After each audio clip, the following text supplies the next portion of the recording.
Hello, all my lovely shadow people.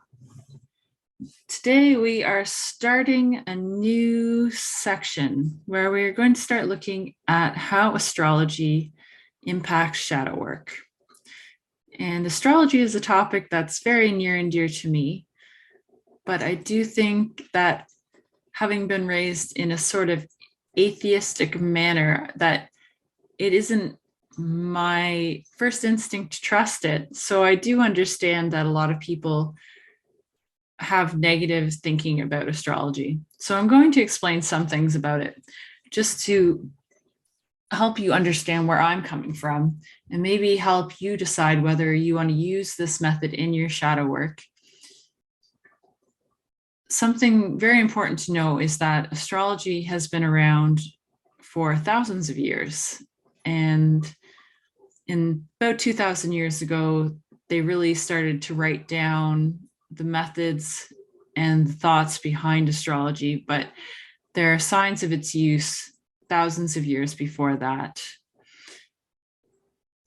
And what's interesting about astrology is that sometime in the 1600s, when the witch trials began and the church system wanted to have more control and not let regular citizens have the power to understand and decide things, they made people who practiced things like astrology essentially illegal. And it was possible to be killed for this belief. So obviously, people who are practicing this went underground. The practice was less commonly handed from one generation to the next. And it wasn't until the 1900s, when printing press was much more popular, that they suddenly realized that there was a way they could use astrology as a sort of financial or marketing method. So this was actually the beginning of what we know as sun sign astrology. They would simply post or print in their newspapers the sign that your sun was in. So if your sun was in Capricorn on the day you were born, you would look at what Capricorn said about what was going to happen to you that week. And while this is an interesting way of looking at astrology, it's pretty easy to see why some people don't believe astrology, because obviously you can't divide all of humanity into 12 separate people. We're not really like that. We're much too layered and complex and varied in our lives to be 12 different groups. But what's interesting about astrology when you really dig into it is it doesn't really have to do with just your sun. It has to do with many different factors. And there's a number of people who spend years of their lives dedicated to studying astrology and understanding all the varied impacts that the sky the night you were born has and the sky overhead of us right now has on our lives. But what's really interesting about astrology is it's one of the oldest studies of archetypes.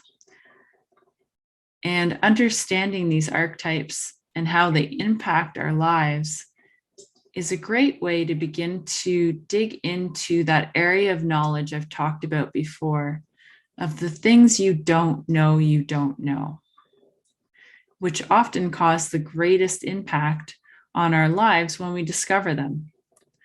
So today's the introduction.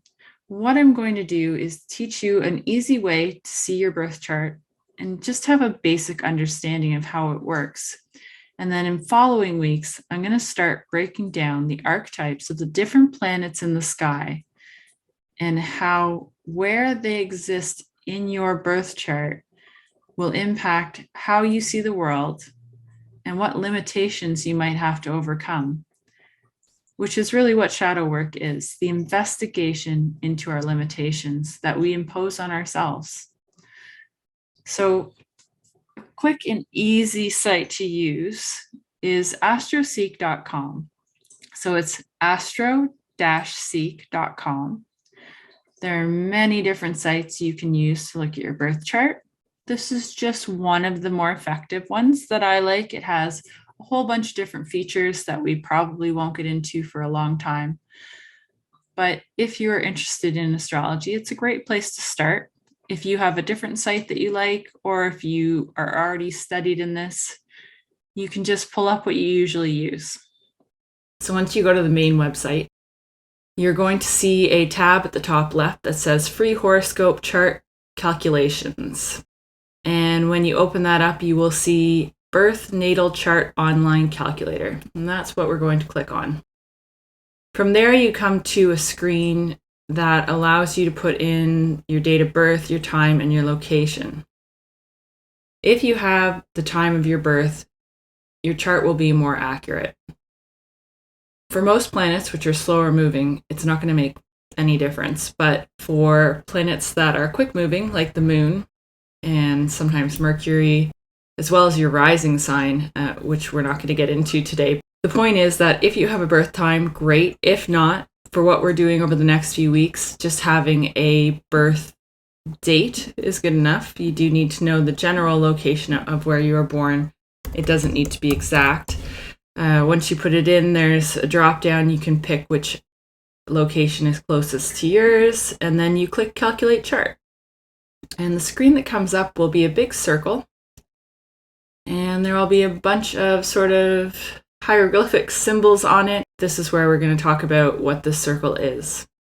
So I do think it's important that people understand what your birth chart is specifically, because it just kind of looks like a mathematical sigil, weird diagram, and it doesn't mean much unless you actually are aware of what it's representing.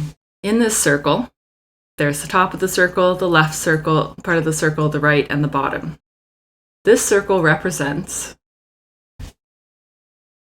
how the stars that go around the planet along the ecliptic, so that's the path the Earth takes around the sun, how the stars and planets that travel around that circle, how they were lined up on the day you were born.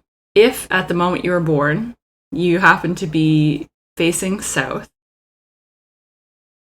you would see on the left hand of the circle would be what planets were rising at the time of your birth. So the main outer part of the circle shows the different constellations that were popular for judging which way the Earth was facing on the ecliptic seasons and times back in the day. If you know what the different symbols are, unfortunately here they don't describe the symbols, but I'll include a link of what the different symbols mean so that you're aware of which little symbols are actually representing which zodiacs. So if you're looking on the left-hand side of the circle and you look up which zodiac sign it's representing, you can tell which constellation was coming over the horizon at the moment you were born. On the right-hand side of the circle, it'll show you the symbol for what constellation was going under the horizon at the moment you were born, or setting. The bottom shows what was behind the Earth when you were born, and the constellation at the very top shows what was at the highest point on the ecliptic in the sky when you were born. The inner circle has the symbols for planets. Now, some of these planets might jump out at you as symbols you've seen before. The Mars symbol, the circle with the arrow, is commonly associated with males. The Venus symbol, the circle with the plus at the bottom, is commonly associated with females. The sun is a circle with the dot, and the moon looks like a moon. So some of these symbols are already worked into our culture in a way that we recognize them. But what we need to know is which zodiac sign these planets are in. And conveniently, they've created a little graph on the right side, so you can see where your sun is, your moon is, and which zodiac signs they were sitting in when you were born.